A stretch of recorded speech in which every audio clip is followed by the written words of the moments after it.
may kumakalat kasi na fake news na kung saan pinapakalat nila na nagkaroon ng bayaran. Ano po, after nung impeachment ni Sara Duterte, diyan po mga kababayan sa Congress, may ipinapakalat sila na litrato na kung saan may nakalapag na pera sa lamesa at nagkakaroon ng bayaran do sa mga kongresista. Wala pong katotohanan yan mga kababayan.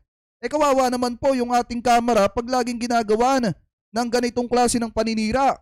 So ngayon, eto tingnan yung mabuti to. Kasi mga kababayan, etong si sinagot ito mismo ng kamera ata. Kaya ng kamera nga, fact checker mga kababayan. Ang sabi dito, the first image circulating online is a malicious edited and fake version of an actual meeting speaker, Ferdinand Martin G. Romualdez, had with colleagues in Congress the truth. Ayan, the original photo show up productive and cordial discussion, no stock of cash, no fabricated narratives, mga kababayan. Yan po yung sabi ng kamera. Kasi kung titingnan natin mga kababayan na ito, wait lang. Kung titingnan nyo, nag-post nito, kilala ko to, matalik kong kaibigan na nag-post nito mga kababayan. Kasamahan ko to dati. Si Kuya Jojo de Guzman. Ayan Jojo de Guzman Connect TV yung nakalagay dito. Tapos kung titingnan nyo mga kababayan, ang post kasi nila, after impeachment, if the price is right, everything is all right. Yan yung nakalagay dyan. Kung titingnan nyo mga kababayan, may nakalagay na cash. May nakalagay na pera sa lamesa. Ayan may nakalagay na cash. Wala namang ganyan. Ayan yung original mga kababayan. Tingnan ninyo yung original. May nakalagay bang cash? May nakalagay bang pera sa lamesa? May nakita ba kayong pera dito mga kababayan? Wala. Tingnan nyo to. Edited. Fake edited photo. May nakalagay na pera. Umani na yan ng 1,100. React mga kababayan at 757 shares. Pabago pa lamang. Magbabiral. Alam nyo, ito kasi mahirap. Sa totoo lang, malaki ang respeto ko dito sa taong ito kasi nakasamahan ko ito baguhan pa lang ako na nag-i-start mga kababayan sa social media. Ano po, at nakasamahan ko din siya na nakibaka laban kay Francis Leo Marcos nung umalis kami doon. So ngayon, kung titingnan nyo mga kababayan, hindi kasi porket kaibigan natin ito tolerate natin yung ganito na pinapakalat na fake news para masira ang kamera. Hindi po pwedeng ganyan. Kasi tingnan nyo, nakalagay dito, may perang nakalagay. Ayan limpak-limpak na pera ang nakapatong, nakalagay pa sa maleta. Pero dito sa original photo, wala naman. Wala namang pera. Kumbaga, sinadya nilang palitan etong potong ito, etong edited na ito, mga kababayan. Sinadya nilang ilagay yung pera para lumabas na nagkakaroon ng bayaran para pumirma yung mga kongresista at kada kongresista na pipirma, babayaran ng pera. Yun yung gusto nilang palabasin sa mata ng publiko. Pero yan mga kababayan, maliwanag na edited po yan. Kung titingnan nyo, nakalagay dito, walang pera. Wala pong pera yan. Pero dito, sa ipinopost nila, ipinapakalat nila, may pera na. So, naglabas po dyan mga kababayan, ang House of Representative fact checker ng fact check. Ano po na kung saan, sinasabi nila na ito po ay malicious, edited and fake photo mga kababayan na kung saan, kaya ipinapalabas ito ay para sirain ang imahe ng kamera. Ano po dun sa nangyaring pagpirma ng mga kongresista para ma-impeach itong si Sara Duterte. So wag po natin paniniwalaan yan.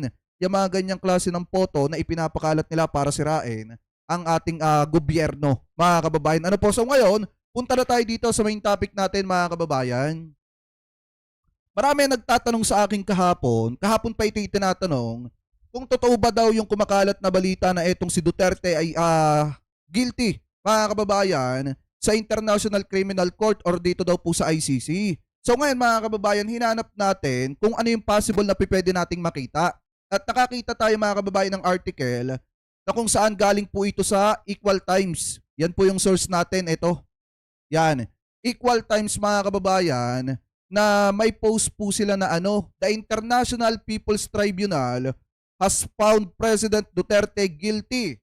Now, the international community must do to the same. Ibig sabihin, ito daw pong IPT or itong International People's Tribunal, nakita nila na guilty mga kababayan etong si Duterte. Kasi nga, nag-interview sila mga kababayan ng 100 na witnesses about po dun sa AJK mga kababayan, mga patayan nung panahon ng Duterte administration. At dahil doon mga kababayan, nakita po na etong si Duterte ay guilty. So ngayon, basahin natin itong nilalaman itong article.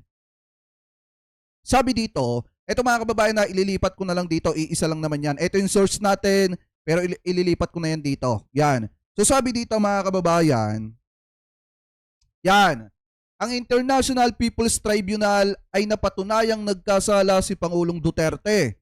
Ngayon ay dapat ding gawin ito ng international na komunidad. Ibig sabihin mga kababayan, hindi po siya ICC.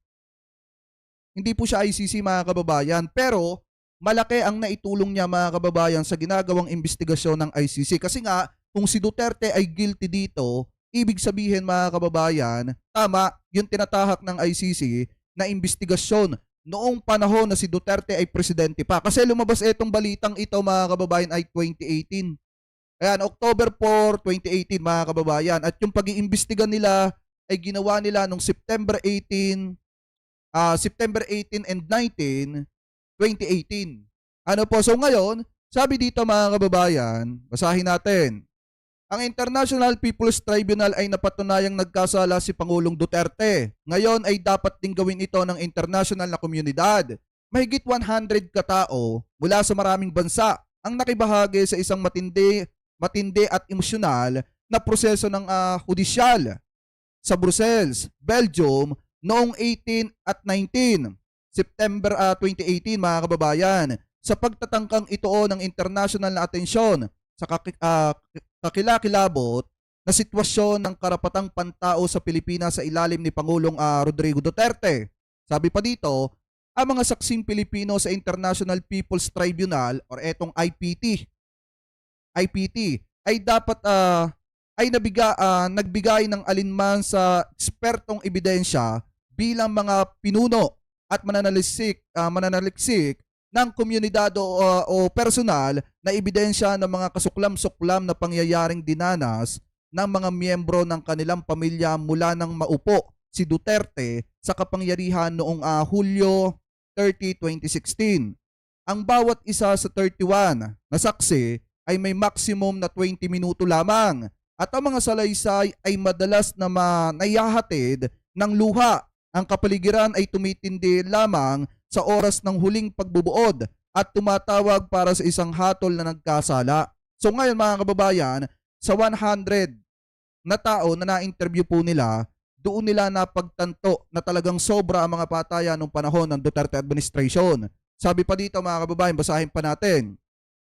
Eto pa daw, ang mahabang pagkaalantala nagdi-deliberate. Ang mga hurado ay hindi nakasira sa spell ng galit, dalamhati at determinasyon na gumawa ng pagbabago at nagbigay ng hatol ng guilty.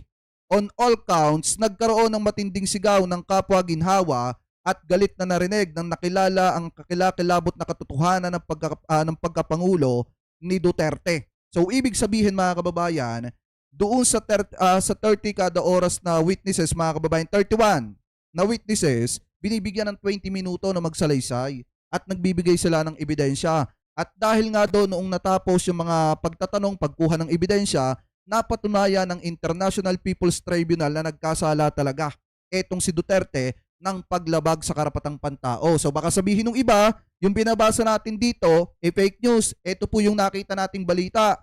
6 years ago mga kababayan, 6 na taon na po ang nakakalipas, na kung saan mga kababayan, etong si Duterte ay guilty po mga kababayan sa human rights violation ayon po sa International People's Tribunal. Hindi po siya ICC. Ano po ang nagpataw po sa kanya ng guilty ay International People's Tribunal. Ano po, so ngayon ipagpatuloy pa natin. The International People's Tribunal has found President Duterte guilty of human rights violations. But Malacanang dismisses the tribunal's ruling and calls it a sham. Maricel Halili has the report. Binaliwala yan. Kasi mga kababayan, kung titingnan nyo, siguro ito rin yung dahilan kung bakit inalis ni Duterte ang Pilipinas. Ano po, sa Roman Statute. Kasi nga mga kababayan, alam niya na hahabulin siya ng ICC.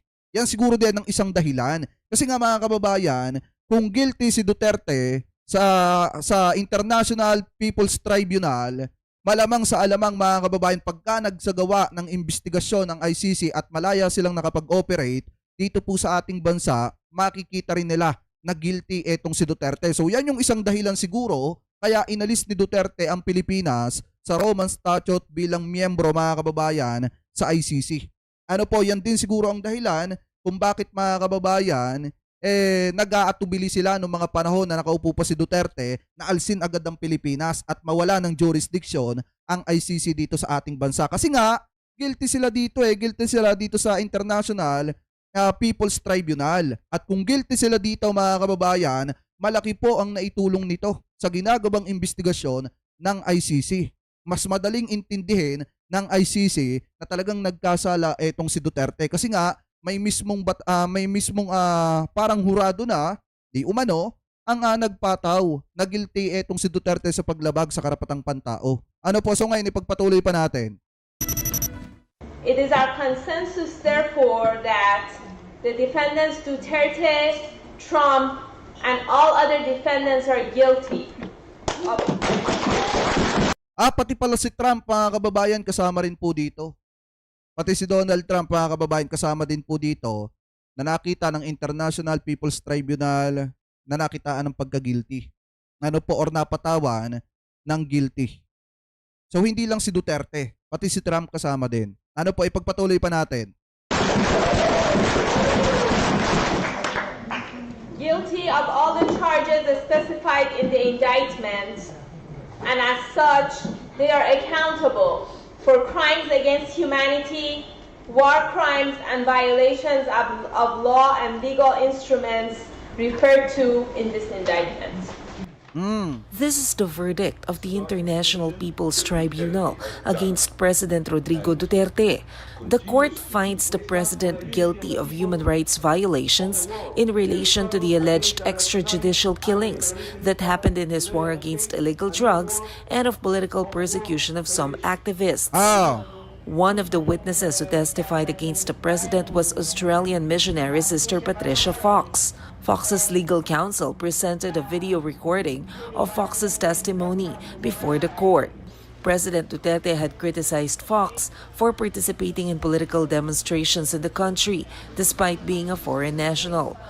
So ibig sabihin, isa rin ito sa nakaranas mga kababayan ng hindi magandang pagtrato kasi nga kinriticize siya ni Duterte noong sinubukan niya mga kababayan na makialam dito sa politika sa ating bansa. Nung sinubukan niya na tulungan etong mga tao na di umano mga kababayan biktima ng extrajudicial killings noong panahon ng dating administrasyon. So ngayon, ipagpatuloy pa natin. For more than 2 decades, Fox had been working with farmers and the poor in the country. What Defendant Duterte has done and continues to do is a genocidal war against the majority of exploited sectors in the Philippines, especially the indigenous peoples. But Malacanang belittled the tribunal. Presidential spokesperson Harry Roque said their decision has no bearing. That's a sham decision. It has no official sanction. The validity of the findings will depend on the credibility of the tribunals. I'm in this field of law. I do not know who sat there. They appear to be a propaganda body of the international left, if not the and therefore, we set it aside as being a useless piece of propaganda against the government. Yan yung sinasabi mga kababayan ni Harry Roque. Ganyan kasi sila. Ganyan sila. Mga kababayan, ganyan nila idepensa si Duterte nung panahon na presidente etong si Dugong at nung panahon na si Harry Roque tagapagsalita pa ng Duterte administration. Ngayon, binabaliwala nila yan. Wala daw bearing yung inilabas na desisyon ng International People's Tribunal. Kasi nga mga kababayan, yun yung pananaw nila nung panahon na yan. Walang bearing yan, wag niyong pansinin yan. Kaya nga kung titingnan nyo mga kababayan, hindi uminit itong usapin na ito. Hindi uminit itong usapin na ito nung panahon ng Duterte administration kasi maaga pa lang, inapuna na nila. Ibig sabihin, maaga pa lang sinira na po agad nila yung paniniwala ng mga biktima na dapat ay mapapanagot etong si Duterte. Pero mga kababayan, ang maganda dito, napakalaki ng naitulong ng desisyon na yan ng International People's Tribunal kasi nga, kung titingnan nyo, noong mga panahon na yan, nag-iimbestiga din ang International Criminal Court at nakita nga nila mga kababayan sa 100 na in-interview dito po sa APT, nakita nila mga kababayan na nakalabag talaga ng karapatang pantao etong si Duterte. Kaya nga nagtuloy-tuloy mga kababayan ng investigasyon ng International Criminal Court. Ano po, dahil nga nakita na guilty etong si Duterte dito po sa International People's Tribunal. Ano po, so ngayon ipagpatuloy pa natin. Roque even questioned the credibility of the tribunal's justices. He also insisted that this proceeding is merely a part of the leftists' ploy to destroy the president. Pero tinitignan ko yung roster, di ko po talaga kakilala. It's really just leftists, no, who happen to be white, sympathetic to the Philippine left. Grabe po kasi talaga yung networking ng Philippine left with left groups as well, particularly in Europe. Despite all these allegations, the tribunal will forward their decision to the United Nations Human Rights Council, the European Parliament, and the International Criminal Court, where the president still has a pending case. For News 5, Maricel Halili, we are One News. O yan mga kababayan, na hindi siya sa ICC guilty, sa ano siya? Sa International People's Tribunal, PH. Doon po siya mga kababayan na guilty etong si Duterte. Pero mga kababayan, eto hindi natin siya iniaalis sa ICC kasi nang dahil dito sa naging paghatol na ito, mas lalong naging matibay ang ginagawang investigasyon ng International Criminal Court. Mas lalong naging matibay din mga kababayan yung kanilang determinasyon para mapapanagot etong si Duterte. At ito rin yung isang dahilan kung bakit hanggang ngayon ay may ICC na hinahabol etong si Digong.